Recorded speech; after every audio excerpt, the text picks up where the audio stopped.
I'm Brian Banks. I'm a bit of a weird dude.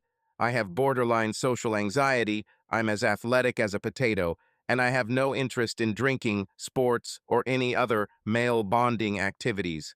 I'm decent looking and skinny, even though I never really work out, but my main quality is that I'm smart. In fact, I am very smart and, unlike many smart people, also insightful. Despite my borderline social anxiety disorder and the fact that I skipped a grade in elementary school due to the area I lived in and the schools I attended, I did not fall behind when it came to other types of learning. There was only one woman during that period. She always went by the street name Jezebel rather than her real name, Whitney, whom I was not affectionate towards. However, it wasn't because I didn't try to be polite to her.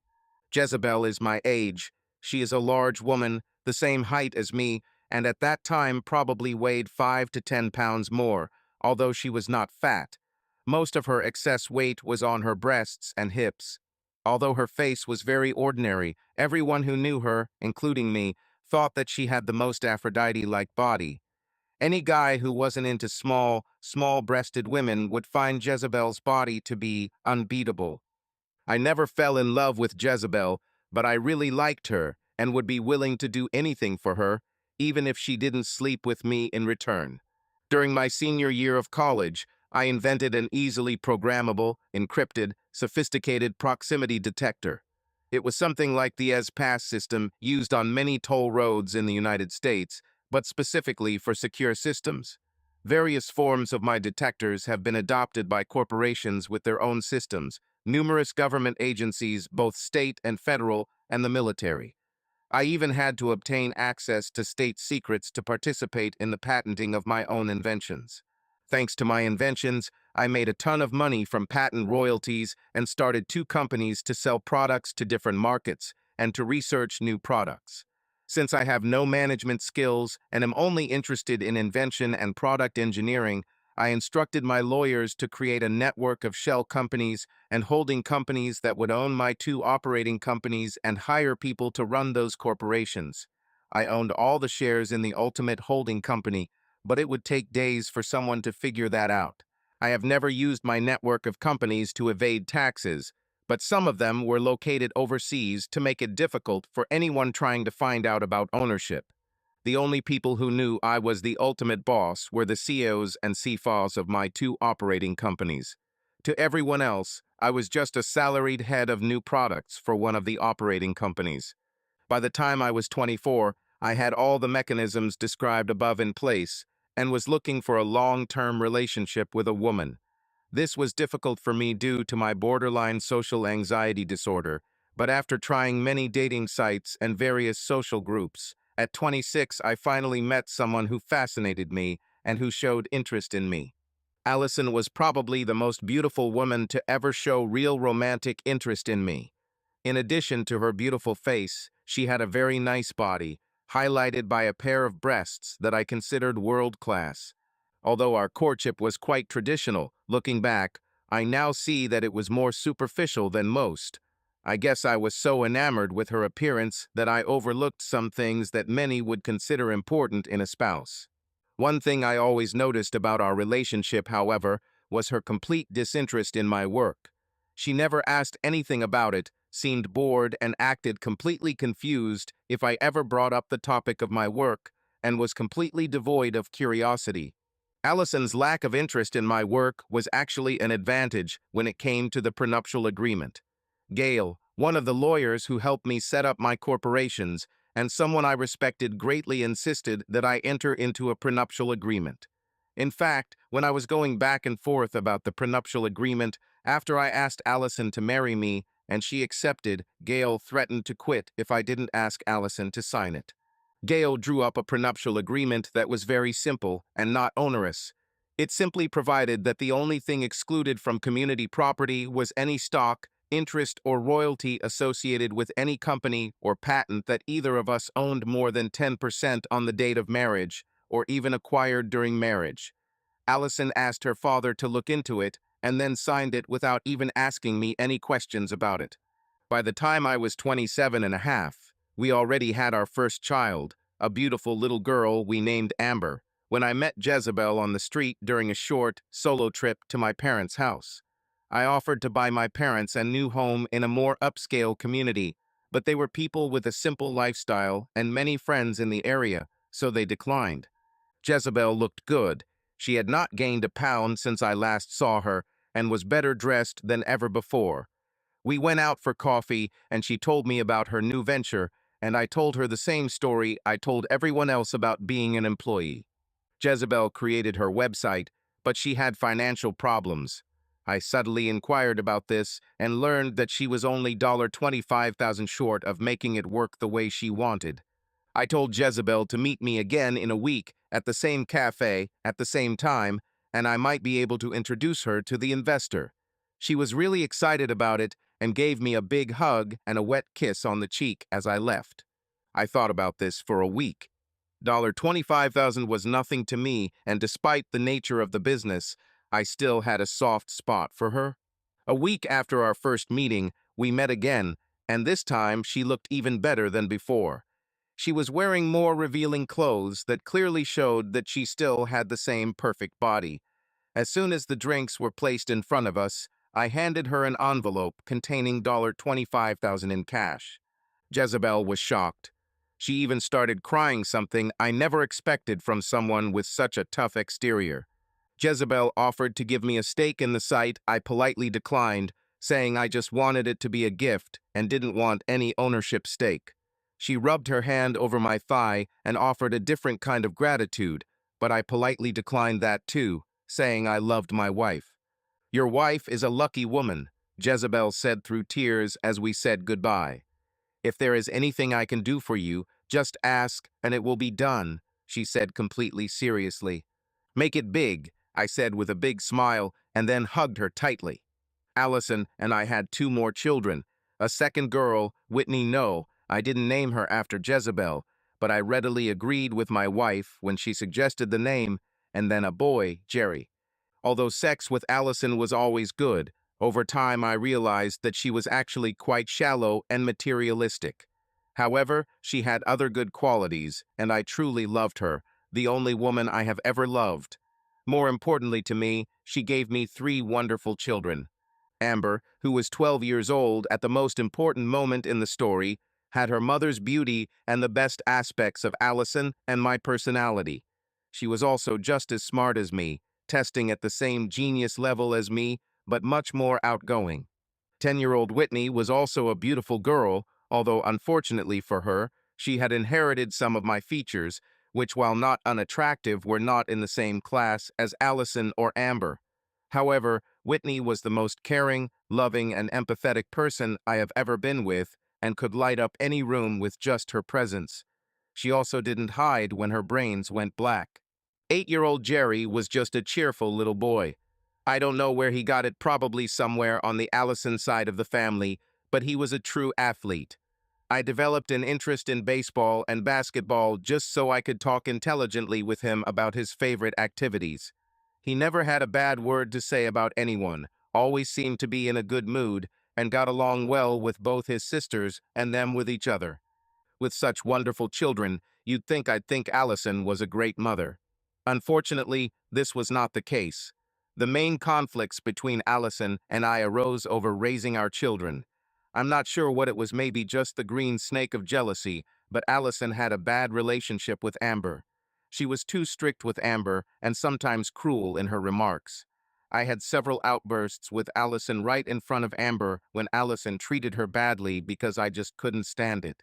By the time Amber was 12 years old, it had gotten to the point where Amber wouldn't go anywhere with her mother unless I went too. This became a real problem one summer when Allison wanted to take the kids to her family's lake house for a week while I had to work. I had to do my best to convince Amber to go, and I had to seriously argue with Allison to promise to be nice to Amber on the trip. Although Allison treated Whitney and Jerry better than Amber, she had her moments with them as well. Plus, even though Allison was a stay-at-home mom, I probably spent as much time with the kids as she did since she was always going out, and the time I spent with them was usually much higher quality. So, having been married for about 15 years, with three wonderful children, a wife whom I loved dearly and enjoyed sex with, even though we did not have a perfect marriage. I was driving home from the airport after a one-day business trip. It was about 1 o'clock in the afternoon. Even though I told Allison about my full itinerary based on my phone call to family the previous evening, she, as usual, didn't pay any attention to it, so I didn't know if she'd be home to greet me or not. I was standing at a stop sign, about to turn right onto the road where I live, when a car I recognized drove by. It was Roger Mayberry's distinctive red Corvette. The top was down, and he was clearly visible in the driver's seat, playing with the radio while tunes played through his custom speakers. Roger Mayberry was one of the best salespeople in one of my corporations, which dealt primarily with military sales. He understood our technology as well as could be expected of any non-engineer and communicated easily with people. Like virtually all of our employees, he had a top-level security clearance, even higher than most, because the military applications of our technology were even more classified than any others. What is Roger doing here at this time of day? I asked myself naively. Since the street I live on is a through street, I didn't even consider the fact that he could have been at my house, about 2 blocks away. I just wondered what kind of business case might have brought him to this end of town. About a minute later, I pulled into the driveway, entered the house, and, not seeing Allison on the first floor, walked up the pretentious spiral staircase that Allison loved and had to have to the second floor. As I approached the open door of the master bedroom, my shoes made a distinctive pop-pop sound on the marble floor of the hallway. When I was about 10 feet from the door, I heard a sultry voice. "Are you forgetting something, Rog, or have you decided to take another round?" In shock, I walked into the master bedroom and saw Allison, naked, lying on her back. When she looked up and saw me, her smile quickly turned to despair, and she half shouted, "Oh, Brian, damn, I'm so sorry." Unfortunately, within a nanosecond, my mind became fully aware of the situation, and feelings of anger, disgust, anxiety, hatred, and fear were racing around my brain at incredible speed. I'm sure I stood there, frozen with my mouth open, while all the other emotions shaking me merged into one sensation. A dark, overwhelming blanket of sadness fell over me. I remember taking a few steps back, but I don't remember anything else until I woke up in the hospital. It seemed the monitor had gone off and alerted the medical station that I had woken up, because the nurse came running into my room a few seconds after I opened my eyes, followed a minute later by the doctor. "How are you feeling, Mr. Banks?" A middle-aged nurse with a name tag that said Nancy asked sweetly. "It's like my head is in a vice," I moaned. "We're so glad to see you came to your senses so quickly," she exclaimed, grabbing my hand while looking at the monitor next to my bed. "Why am I in the hospital, and how did I get here?" I asked as soon as the doctor entered the room. "Mr. Banks, I'm Dr. Petra," answered the short and very pleasant Indian doctor. "Let me examine your eyes, and then I will answer your questions," she continued. While Nurse Nancy held my hand, Dr. Petra took a light source from her pocket and, without directing the intense beam directly into my eyes, moved the light back and forth, and also moved my eyelids and the skin around my eyes with her soft but firm hands. 2 minutes. When Dr. Petra straightened up, the nurse released my hand. They both smiled, and Dr. Petra said, "Mr. Banks, you suffered a concussion. According to your wife, you tripped over something in your bedroom and fell backwards onto the marble floor in your hallway, hitting your head on a rock. You could have died, but your vital signs are good, and your concussion is probably not as severe as we feared." Instantly, a blanket of sadness fell over me again as I remembered what had caused me to fall backwards.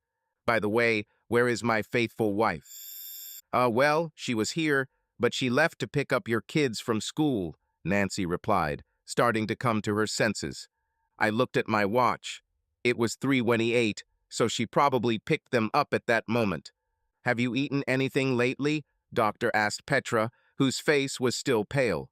"Since 8 in the morning," I answered. "I strongly recommend that you eat something, especially before your wife comes back with the kids," she said. Nurse Jenkins Could you please ask the kitchen to bring some oatmeal here quickly? Cinnamon raisin, no brown sugar, I added, turning to Nancy and trying to be as nice as possible. The porridge was delivered within 5 minutes. I quickly ate it and felt a little better by the time Nancy returned to my room and said, "You have visitors." My 3 jewels ran in, each of them trying to be my first. "Kids, don't touch Daddy's head or neck," I laughed, trying to hug all 3 of them at the same time. They all spoke at once, each more animated than the other. Despite my physical condition and emotional state, I had to grin. A real laugh would probably be painful, but a good laugh was definitely in order. I barely noticed Allison as I was busy talking with the kids. It was clear that Amber had been crying, but now, seeing that I was not on the verge of death, she visibly perked up, and the other 2 were smiling. Allison stood at the door with a thoughtful expression on her face.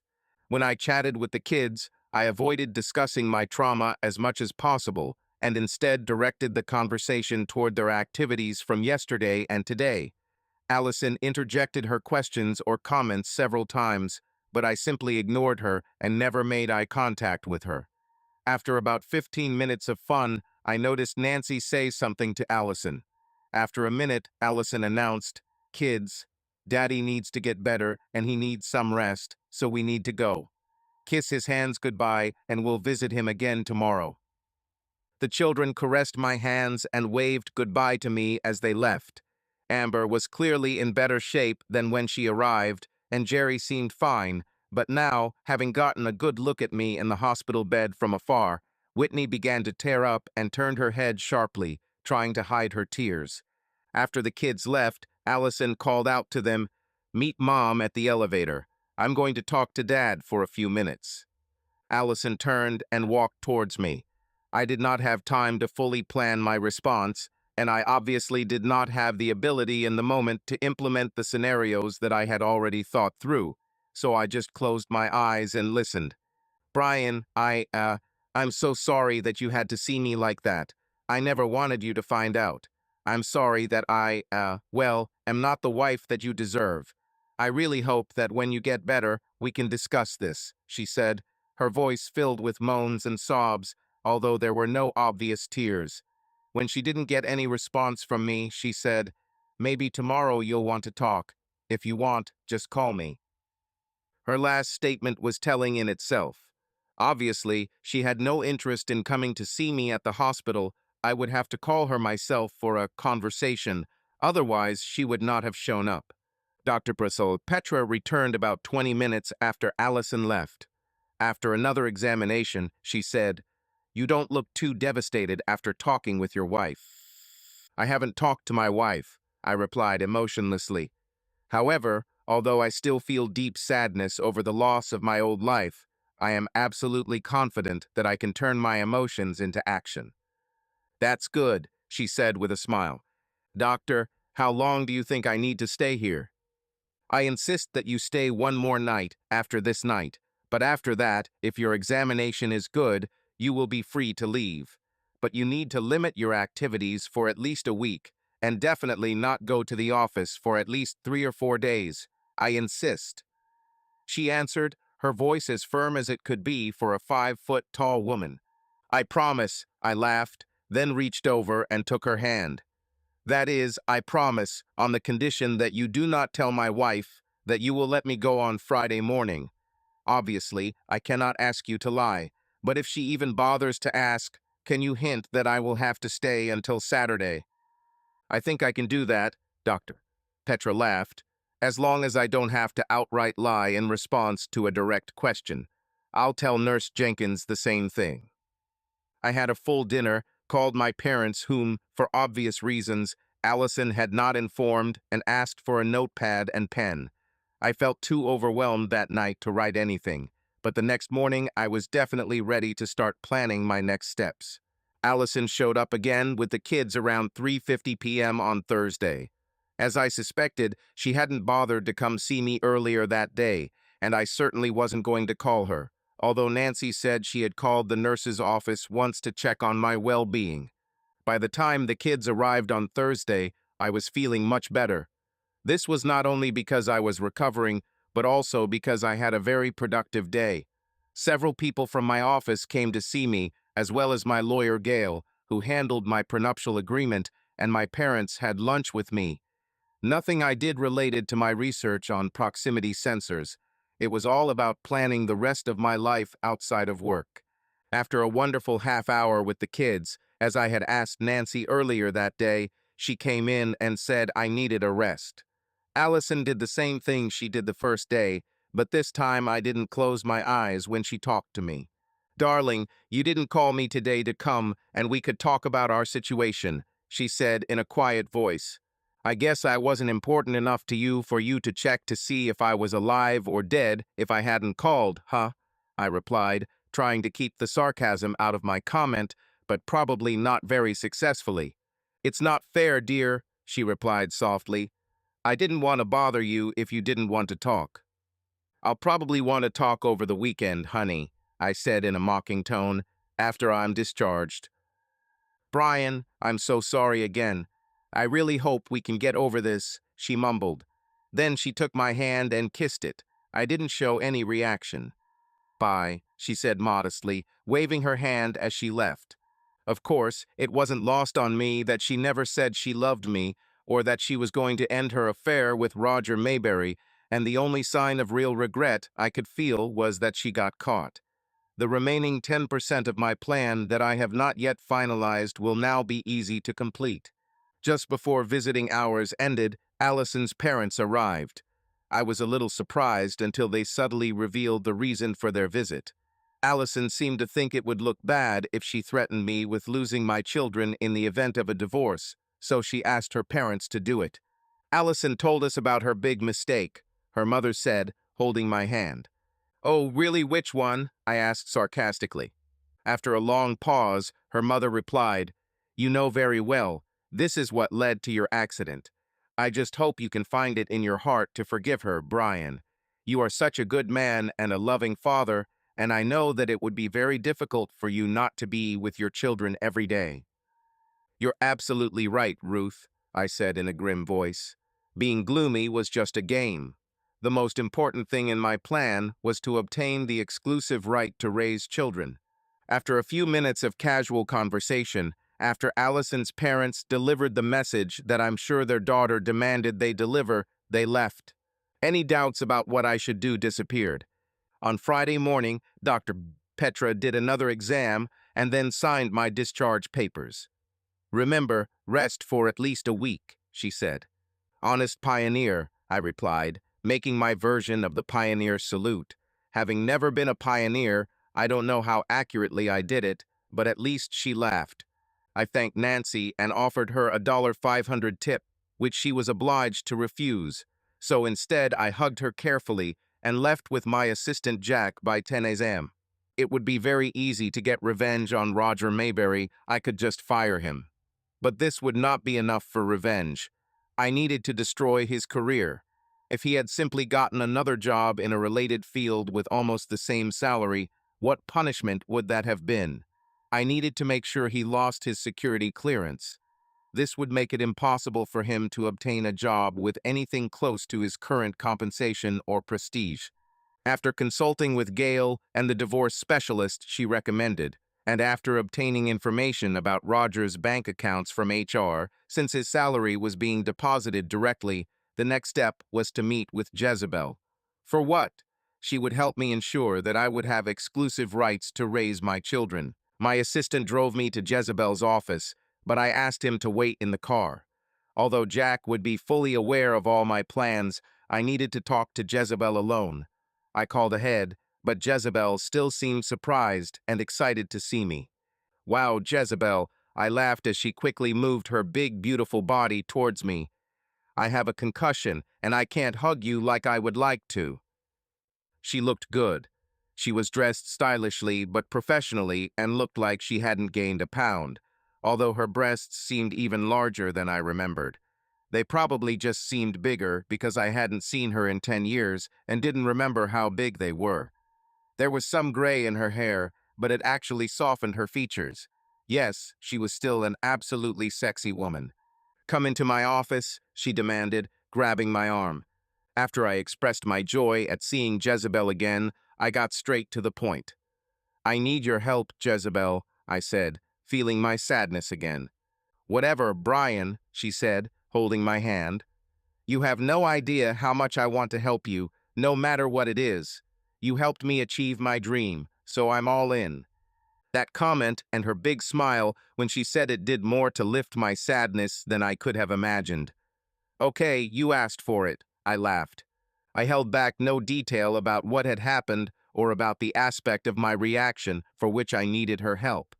This included telling her how important my children were to me, and I even showed her pictures of them. When she heard that my middle daughter was called Whitney, she stopped in her tracks. "Did you call her Whitney?" she exclaimed. I knew what she was thinking, and there was no reason given the current circumstances not to embellish the truth. "Yes, in honor of my favorite person from my pre-marriage days," I replied with a big smile. She choked, began to cry, and between sobs moaned. "You are incredible. The only 2 times I cried in the last 10 years were because of you." I smiled and squeezed her hand. "Hey, tears of joy are great. I could use some right now." "How can I help deliver them?" she asked, wiping her tears. "I need a video of my wife to appear on your website and the money for it to be transferred to her bank account." Once she had recovered from the initial shock, we discussed the situation fully. She had many good suggestions and one great one. "You need to be sure that it will never be traced back to you, and someone might find out that we had a pre-existing relationship," she said. "Is this what you call a relationship?" I laughed. "Shut up," she giggled. "Now it's my turn to teach you. I have a friend who can do it on a paid site even more popular than mine, no questions asked. Let me call him right now." In 4 minutes on the phone with her friend, Jezebel had arranged everything. She told me what format the videos should be in, and that any money I gave her she would give to her friend, and the same amount would be transferred to Allison's account. "Also, my friend will need your wife's signature on the contract, including the release. Can you arrange this?" "I can," I answered. "I'll send it to you today," she said. "Wait until tomorrow. I'll create a new email account at the library specifically for this purpose and write to you from it as soon as she signs." I smiled. I was on a high as I prepared to leave Jezebel's office. I took a chance by kissing her on the lips when I said goodbye. Luckily, shortly after we got married, my wife insisted on having a credit card in her name only and a bank account in her name only. I've never checked them before, but I will now. I won't have any problems getting the numbers from the documents she left lying around in her office at home. I had many advantages to carry out my revenge. Both Roger's and Allison's bank account numbers, Allison's credit card number, enough of my own money to fund anything I wanted, and Jezebel's help. Also, my assistant Jack was absolutely dedicated, and I could rely on him to complete any task. I need to say something about Jack. He is my assistant, not my secretary. He is the highest paid employee other than the COs and CFOs of my companies. While he has an engineering degree and is great at analyzing data and making technical improvements to my crazy ideas, he is also willing to do anything to help. That's why he picked me up from the hospital and was waiting for me outside Jezebel's office. Another thing is that he was a Division I football player in college and played center field in his senior year. He stands 6 feet 2 inches tall and weighs 245 pounds of almost pure muscle. It is difficult for him to find jackets whose sleeves he would not tear.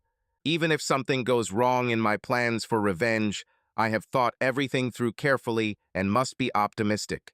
After Jack drove me to my car at the house, I didn't go inside to check if Allison was home. I ate lunch and then called Allison's cell phone. "Hi, honey. So glad you called. Do you want me to come see you?" Was Allison's happy greeting as my cell number was apparently showing up on her phone. "That won't be necessary," I replied, showing no warmth in my voice. "I got discharged early and I'll pick up the kids. Then we'll go get ice cream. We'll be home around 5:30. "Oh, honey, I have to make you a nice dinner at home." She tried to sound enthusiastic. "Just don't spoil their appetite." I interrupted her. Thanks for the parenting tips, I replied sarcastically. See you at 5:30. The children were happy to see me, asked about my health, and were delighted with their activities. They were even more excited when I told them that we were going to get ice cream from a local place, which had always been their favorite treat. As all four of us were thoroughly enjoying our cocktails, I opened up to them. Children, I want you to know that some things will change in the future, and that none of these changes will be your fault, I began in a low, matter-of-fact tone. This didn't fool Amber for a second. Without hesitation, she anticipated what I was going to say. She thought it through to the end. If you and Mom get divorced, I will live with you, she blurted out. Are you going to get a divorce? Whitney asked. Let's not rush things, I said, trying to console them, especially Whitney, who suddenly looked devastated. Mom and I are going through some hardships, and I don't know where this will lead. But the one thing I want you to know is that we both love you with all our hearts, and that you three beautiful creatures will in no way, you are not the cause in any way of our problems. Amber shocked me again. You love us with all your heart, but does Mom have it? Mom loves us, Jerry interjected. Don't be so sure, baby, Amber replied sharply. Trying to be as diplomatic as possible, I placed my hand on one of Amber's arms. Honey, I know Mommy loves you all unconditionally. Sometimes she just doesn't know how to show it. Let's not think bad about her, okay? And let's hope things work out. Whitney was sobbing quietly, but Jerry and Amber seemed completely came out of their despondency, especially when Jerry, with an 8-year-old serious expression, asked, Dad, will you come to my Little League game tomorrow at noon? It's against the Ravens, and I'll be the pitcher. I wouldn't miss it for the world, son, I chuckled. What events do you girls have on Saturday? I asked in the most cheerful tone I could manage. I lost 3 days due to my hospital stay and didn't get my usual Thursday report. By the time we got home around 5:20 p.m., all three kids seemed settled. I made sure that at least one child was between Allison and me while greeting her since I didn't want any physical contact with her. In the evening, after the children went to bed, I went to the guest room. Don't you want to talk? Allison asked. My head is pounding from the concussion, and I just need to take some painkillers and get some sleep. It will probably be intermittent, and I don't want to bother you, I replied, swallowing 2 pills and then closing the door. I'm ready to talk any time, Allison said as the guest room door closed behind her. I was able to avoid any real discussion or intimacy with Allison on both Saturday and Sunday without much difficulty and was able to proceed with my plan. The first steps were easy. Using Allison's credit card, I ordered 2 small high-tech video cameras and motion detectors on Saturday morning for express delivery to my home on Monday. At the library, I printed out the contract that Jezebel had emailed to me on the account I had created for that purpose and immediately deleted it. I also printed out the new beneficiary and health insurance forms from my company's database, attached the contract as the second to last item in the stack, and placed tabs for Allison to sign them all. I knew Allison would be in a good mood this weekend, but it wouldn't last too long. On Sunday, I presented her with the paperwork, told her that these were health, disability, and life insurance forms for work that just needed to be updated, and that she and the kids were co-beneficiaries of all my insurance. I left the documents with her, telling her to read them at her leisure. I knew she wouldn't read them all, but skimmed the first 1 or 2. When she saw her name in the first 2 beneficiaries, she smiled, apparently believing that, despite my distance, I had no plans to divorce her. With a big smile, she brought me the documents just a few minutes after I gave them to her. It's all signed, honey, she chimed, handing them to me as I started a card game with Whitney and Jerry. Thank you, I said, and simply tossed the documents into my open briefcase as casually as I could and dealt out the cards. I also called the CEO of the company I owned, where Roger Mayberry worked, and instructed him to instruct the federal agency in charge of our security audits to schedule a security audit of 5 people in Mayberry's division. Due to the sensitive nature of our work, we are subject to random security checks, so no employee will know that the check was initiated by their employer and not the government. Monday morning, after the kids left for school, Allison insisted on talking. Brian, we can't ignore what happened. If we ignore it, it will eat you up inside and ruin our relationship, she began, sitting across from me at the kitchen table. I wanted to say, what relationship, but refrained. Instead, I said, Allison, my head is still spinning, and I have yet to come to terms with what I saw. I need to get myself in order before we can have a full conversation. I'm not going to do anything hasty. Okay, dear, she answered after a short pause, obviously pleased, if not happy. I hope you get better soon. I really want to show you how much I love you. I smiled, which almost killed me. I have to go to the country club in half an hour for a meeting of the social committee. I'll be back around 2 to pick up the children from school. Will you be okay without me? She asked. In response to her question, I wanted to say, we'll find out soon, but again I restrained myself. Have a nice time, I'll be fine, I replied. She made it too easy. About half an hour after she left, the cameras were delivered by courier. I called Jack, and together we installed cameras, switches, and motion sensors in the bedroom in less than an hour. We handled all equipment using latex gloves to avoid leaving fingerprints or DNA. Then we needed to send signals to Allison's computer. I'm great with computers, but Jack is a real wizard. We just need to find her password, and it will only take me 10 minutes to connect the cameras to her computer. I have the most effective password cracking software on my laptop. I'll link it to her computer and get to work, Jack announced, still wearing his latex gloves. As soon as Jack started the program, he began to say, "What can we do while it works?"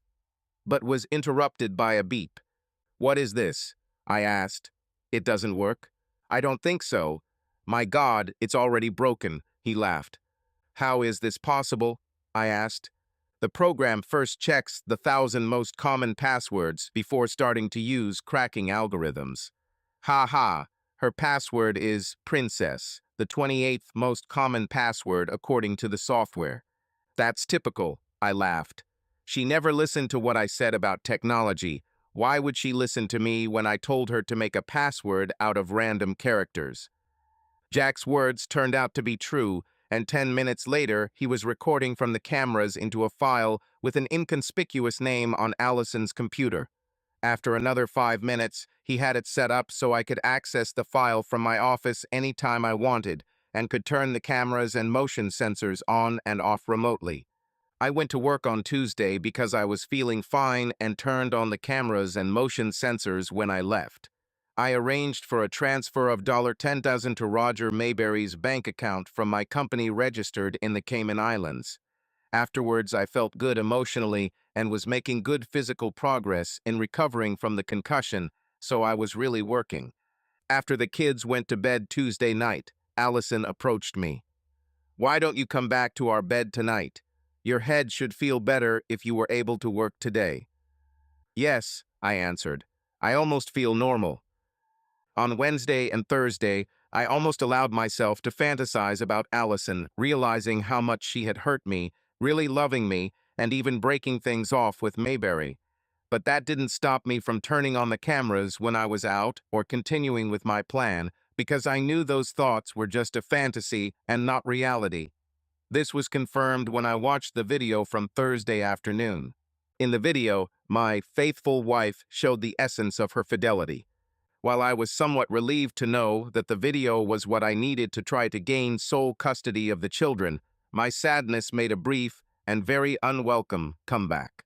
On Friday morning, I uploaded Allison's Thursday afternoon video to the pay site, delivered Jezebel $5,000 in cash, and by Friday evening, $5,000 was transferred from the site to Allison's bank account, and the video was posted to all paying customers. Over the next 2 weeks, 2 more videos were uploaded to the site, 2 more $5,000 deposits were made into Allison's account, and another $10,000 was transferred from another company in the Cayman Islands to Mayberry's bank account.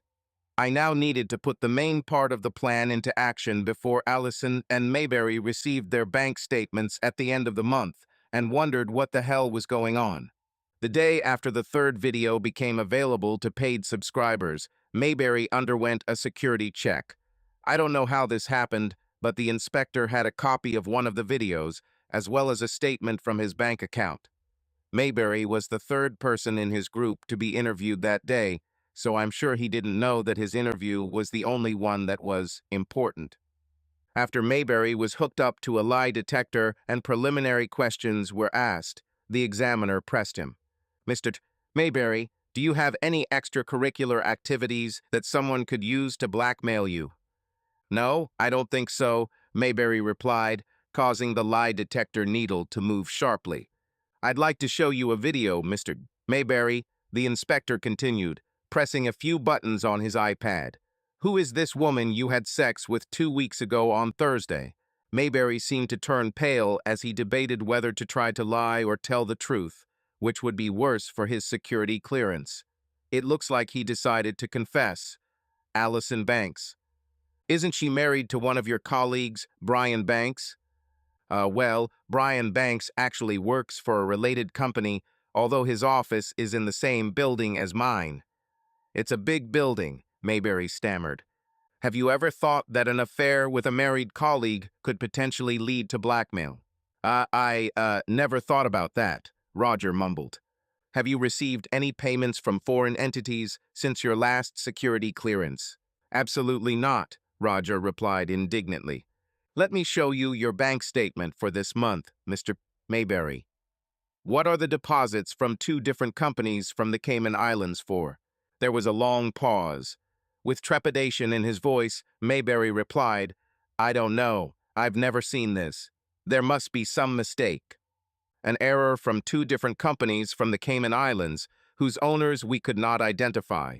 The inspector continued, Yes, someone is setting me up. Mayberry whined, clearly completely upset. After a few more questions, the interview was concluded.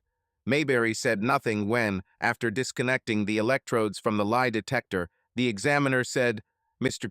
Mayberry, until you are told otherwise, you are prohibited from having any contact with persons associated with confidential and classified information. You are also prohibited from contacting Mrs. or Mrs. Banks or either of the two corporations that deposited the money into your account. If you do this, you will be held accountable. I felt really good the evening after the Mayberry interview, really good.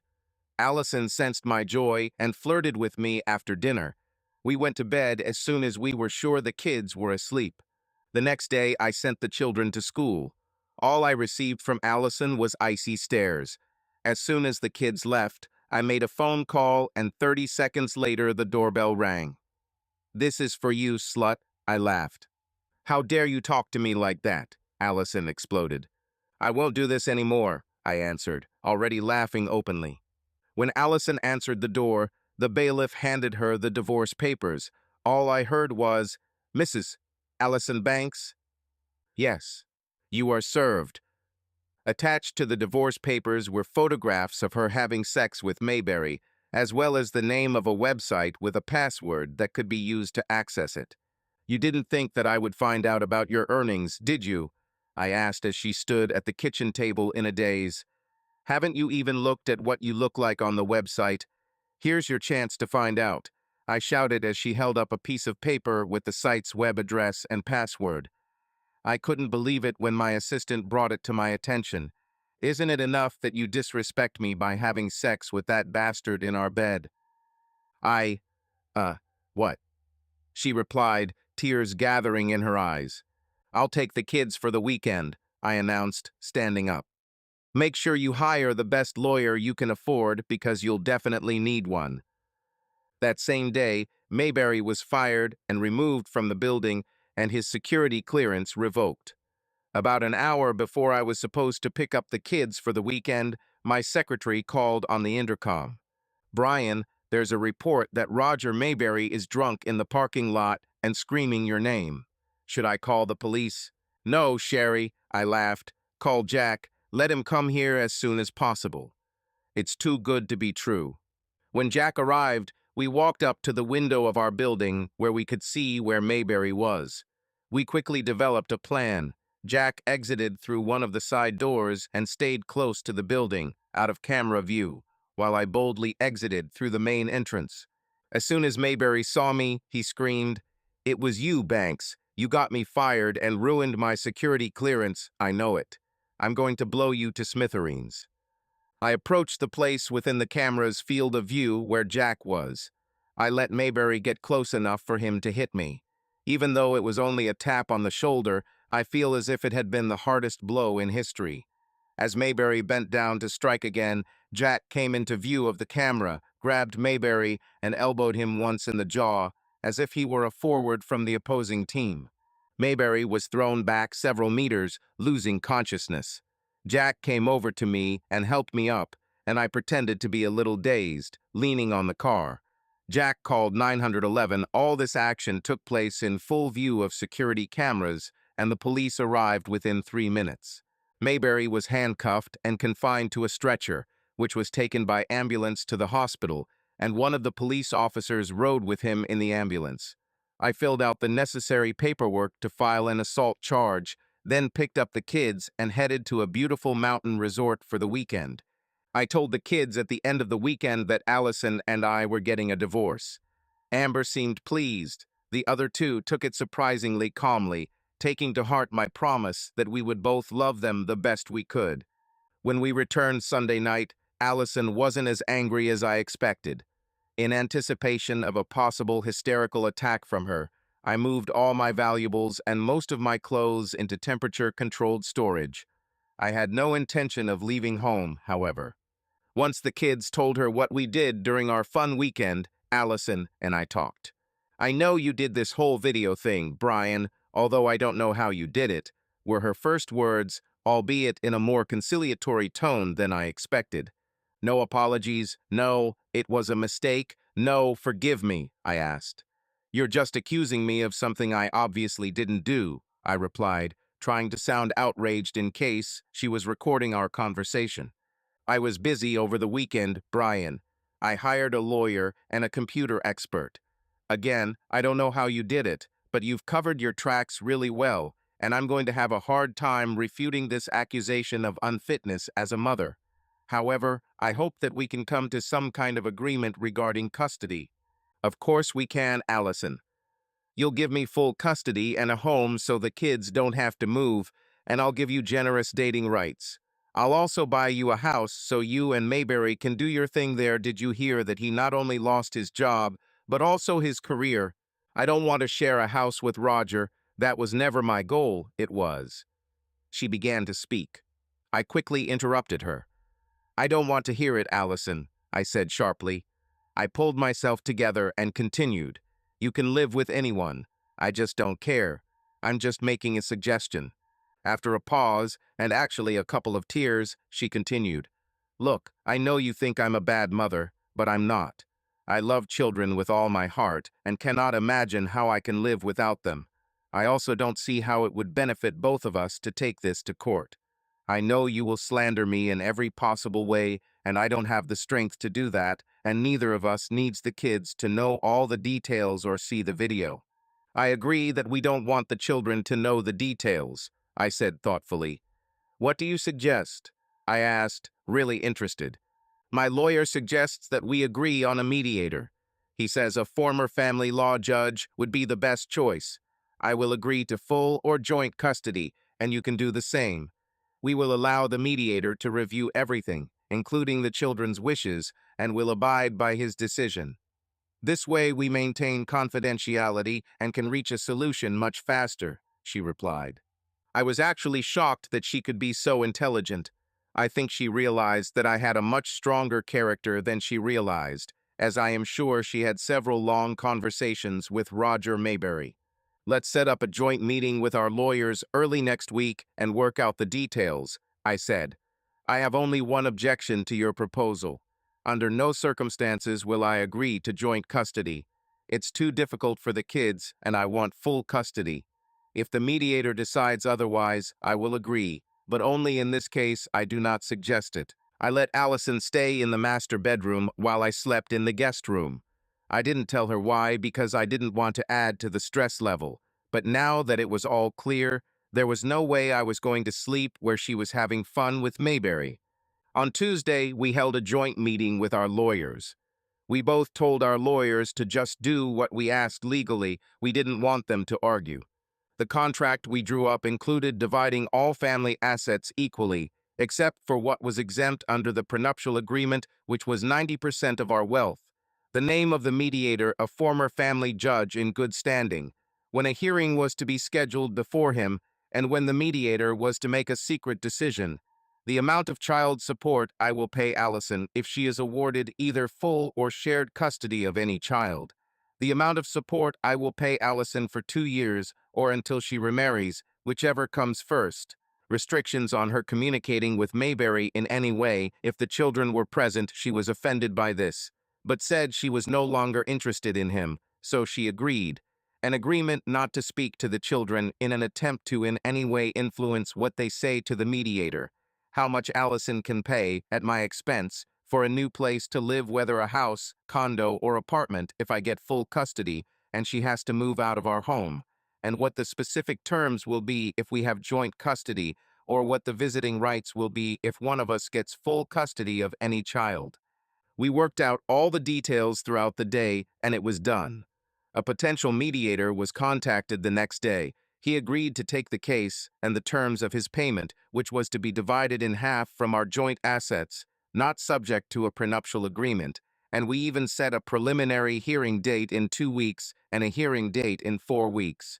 I did not force Allison to include this in the contract, but I spoke to her privately about it, and we both agreed that neither of us would bring anyone else into our home while we occupied it together, and that after deciding who needs to leave, this person will do it within 2 weeks.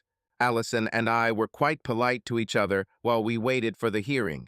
I never tried to influence the children, and as far as I know, neither did she, and we never made mean or even sarcastic remarks to each other, even when we were alone. On the day of the hearing, I was nervous, although I was sure that I had the advantage and that the worst outcome could be joint custody. Since I wanted full custody so badly, I was almost in a panic. The hearing went fairly well, although just before it was time for the judge to talk to the kids, he made some comments that made my stomach churn. He seemed to be leaning towards joint custody. Before interviewing the children, he asked us a question. I see that you have agreed to watch my interviews with children on cable television, the intermediary said. Sorry, I can't agree with this. I'm sorry I didn't realize this just a few minutes ago, but it will destroy the necessary openness and trust I need with my children. If you do not agree to meet with each child privately, I will have to refund your money and recommend another mediator. Since the interviews with the children were supposed to take place tomorrow anyway, on a day when they don't go to school, let me know. I was almost tempted to say that I disagreed and hoped that we could find another mediator less inclined to joint custody than this one seemed to be. My lawyer talked me out of it, especially because she knew of Amber's antipathy toward Allison, and how, from past experiences with the mediator when he was a judge, he believed the children's wishes. Amber was only a year away from being able to make her own decision under state law, and the judge would probably give her word more credit than any other mediator among us. Before Allison and I went home, we met with our lawyers and agreed to the terms of the mediation. We also agreed that we would not question the children afterwards about what they said. That night at dinner, Allison made several comments that I thought the children would take as an expression of her desire for shared custody. I just looked at her intently and didn't say anything in response. Amber caught my eye and smiled slyly. The next day, the mediator personally met with each of the children. Jerry's interview only took about 20 minutes. It took Whitney about half an hour. It took Amber over an hour. When Amber came out and was sure Allison and her lawyer weren't looking, she gave me a thumbs up. As per our agreement, Allison's parents took the children out to lunch after the interviews and had them brought back to our house around 4:00 p.m. After a lunch break, the mediator was ready to make a decision. We didn't expect this. He still had a week under his contract to make a decision, so there was no obligation to make a decision then. He didn't even want to hear the 30 minutes of closing arguments that the lawyers had prepared. After considering all the evidence before me and that the best interests of the children are paramount, I am awarding sole custody of all three children to the father, Brian Banks. I also consider that, in the circumstances, the contract entered into by the parties before the case was brought before me was reasonable and in the best interests of the children, and therefore the case will be settled on those terms. On Monday, I will provide you with a certified copy of this summary judgment for distribution to the family. Court with your decision. Thank you for entrusting me with this matter, and good luck in the future. Allison and I both started crying for different reasons. The ride home was silent. I was not in the mood for celebration, and she was depressed. My old feelings of sadness came over me again at the finality of our family's breakup, even though it was on the best possible terms for me, given that the breakup was necessary. The night we told the kids, Allison was distant, so I had to take over most of the conversation. Jerry and Whitney were sad and gave Allison a heartfelt hug. Amber gave her the obligatory hug. I said only good things about Allison and told them how the visits would be arranged. I purchased another house for Allison less than a week after the hearing, and she moved there within the 2-week time frame we agreed upon. The kids and I helped her, as did her parents and brother, and we hired a moving company to move the large items she took from our home, including the king-size bed from the master bedroom. When the divorce was finalized a few months later, I held a victory party at the house to thank all the people who had helped me and for my closest friends and my parents. I didn't tell the kids what the party was for. I just said it was a general celebration. Amber, now 13 years old, understood everything, of course. A few minutes before the guests arrived, when I was making final preparations in the office, she came in and closed the door. She made me sit down, and she sat on my lap. "Dad, how happy are you that the custody agreement went the way it did?" A difficult question even for her. "Why am I very happy, Amber? Why do you ask?" I answered. She smiled widely. "I knew it would work when I talked to the mediator. I told him that I saw Mom and that guy from Mayberry having sex in our house when I came home sick one day, and that it had a terrible effect on me."